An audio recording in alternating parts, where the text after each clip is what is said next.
ओशो की दृष्टि में बुद्ध, मौन, ध्यान और क्रांति की कथा। भूमिका वाणी। बुद्ध और ओशो, दो नाम, दो युग, दो रूप, लेकिन मौन की एक ही अखंड धारा। बुद्ध ने मौन को जिया और ओशो ने उस मौन को समझाया, बोला और फिर से जन्म दिया। जब बुद्ध चुप रहे, उनकी उपस्थिति गूंजती रही।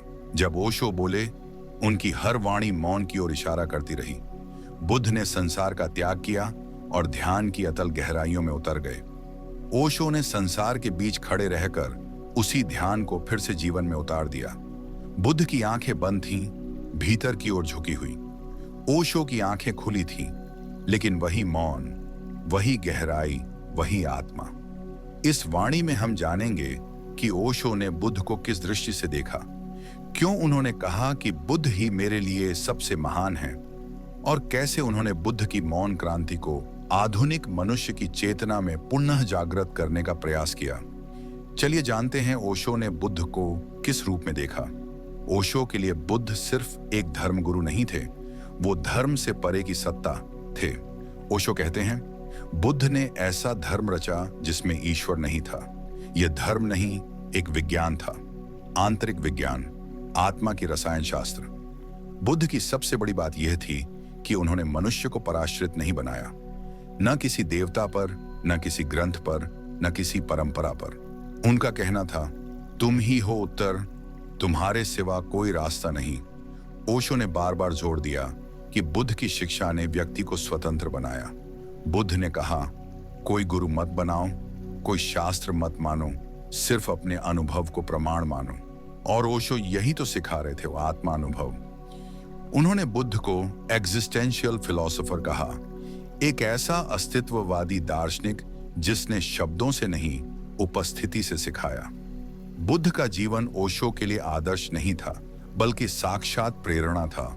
मौन, स्वतंत्रता और आत्मा के विज्ञान का जीता जागता रूप। बुद्ध का मौन और ओशो की व्याख्या, गूंगे की मिठाई का स्वाद। ओशो ने कहा, बुद्ध का मौन ऐसा था जैसे एक महासागर हो, जिसमें सतह पर कुछ नहीं और गहराई में अनंत कुछ। वो मौन जिसमें न कोई संकल्प था, न कोई प्रयोजन, न दुख था, न सुख, केवल शुद्ध अस्तित्व। ओशो के अनुसार मौन कोई लक्ष्य नहीं, बल्कि एक स्वाभाविक स्थिति है। जब मन समाप्त हो जाता है, जब मैं पिघल जाता है। मौन को शब्दों में कहना वैसा ही है जैसे कोई गूंगा मिठाई खा ले और आपको उसका स्वाद बताने चले। लेकिन ओशो ने कोशिश की। उन्होंने शब्दों की सीढ़ी बनाई ताकि साधक वहां तक पहुंच सके जहां बुद्ध थे। बुद्ध का मौन किसी भय या पलायन से नहीं था, वो तो अंतः शांति की परिणति था। ओशो ने कहा, बुद्ध का मौन ऐसा नहीं था जो संसार से भाग कर आया हो, बल्कि ऐसा था जो संसार को पार करके आया हो। ओशो द्वारा ध्यान की व्याख्या। बुद्ध की विधि, आज की जरूरत। बुद्ध ने विपश्यना दी। देखो, बस देखो, विचार मत करो। जो घट रहा है उसे देखो, श्वास को, शरीर को, मन को, और यही ध्यान है। ओशो कहते हैं, ओशो ने देखा कि आधुनिक व्यक्ति विचारों की भीड़, भावनाओं की उथल पुथल और तनावों के दलदल में फंसा हुआ है। उसे पहले इनसे मुक्त कराना होगा, तभी वह बुद्ध के मौन में उतर सकेगा।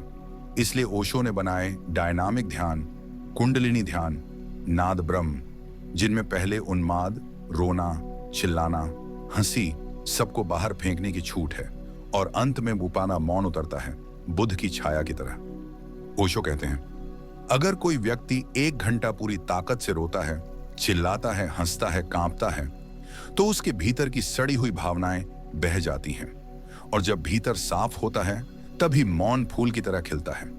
नो माइंड की पराकाष्ठा, बुद्ध का अनुभव, ओशो का उद्घोष। बुद्ध पहुंचे जहां, वहां कोई विचार नहीं था। ओशो ने इसे नो माइंड कहा, विचारहीनता की अवस्था। यह कोई विकलांगता नहीं, यह पूर्णता है। जब मन नहीं रहता, तब स्वयं की खोज संभव होती है। विचार तो परछाई हैं, और परछाई के पीछे दौड़ने वाला कभी सूर्य नहीं देख पाता। ओशो कहते हैं, नो माइंड कोई अनमनेपन की स्थिति नहीं है, यह तीव्रतम जागृति की अवस्था है। जब आंखें खुली होती हैं, लेकिन कुछ देखा नहीं जा रहा होता, केवल देखा जा रहा होता है। बुद्ध वही कर रहे थे, केवल देख रहे थे, बिना अपेक्षा, बिना भय, बिना प्रतिक्रिया। वो साक्षी थे। और ओशो ने उसी साक्षी भाव को जीवन का सार बताया। बुद्ध की करुणा, ओशो की दृष्टि से मौन का बहाव। बुद्ध की करुणा कोई भावना नहीं थी, वो मौन की ही सुगंध थी। वो दया नहीं थी, वो शांति की ध्वनि थी। ओशो ने करुणा को विस्तार से समझाया। उन्होंने कहा, जब कोई व्यक्ति भीतर इतना भर जाता है कि उसके पास बचता ही कुछ नहीं, तो वह स्वतः बहने लगता है, और वही बहाव करुणा है।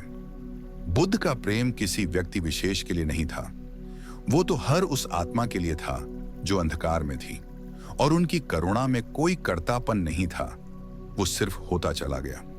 ओशो कहते हैं, करुणा की सबसे सुंदर बात यह है कि यह किसी एजेंडा के साथ नहीं आती, ये मौन की ही परछाई होती है। बुद्ध की क्रांति और उसका पतन, ओशो की असहमति। ओशो ने साहसपूर्वक कहा, बुद्ध की क्रांति अधूरी रह गई क्योंकि उनकी बात को ठीक से समझा नहीं गया। उन्होंने देखा कि बुद्ध के जाते ही उनके अनुयायी एक धर्म की संरचना में लग गए। मंदिर बने, मूर्तियां बनी, अनुशासन बने, लेकिन ध्यान छूट गया। बुद्ध ने कहा था, खोजो। उनके अनुयायियों ने कहा, मानो। यही वो मोड़ था जहां मौन हार गया और व्यवस्था जीत गई। ओशो ने इसे तोड़ने का काम किया।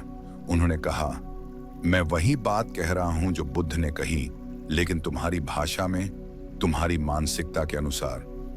उन्होंने परंपराओं को झकझोरा ताकि मूल चेतना फिर से जागे।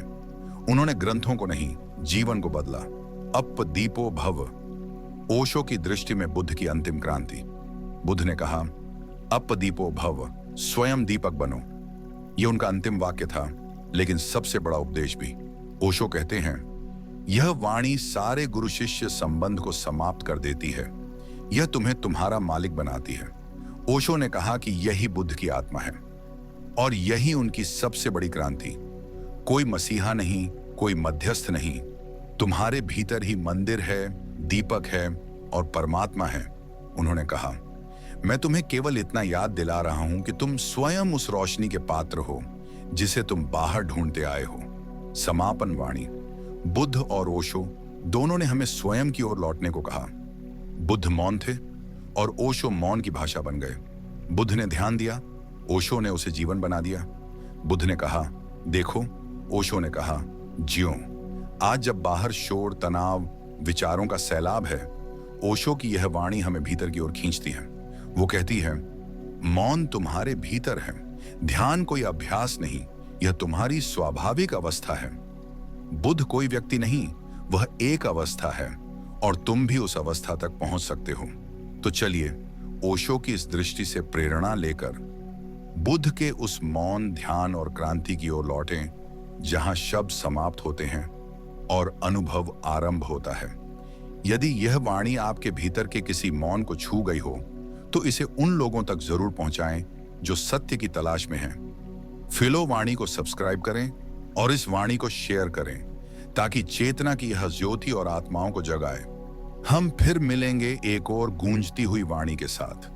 आपका मंगल हो।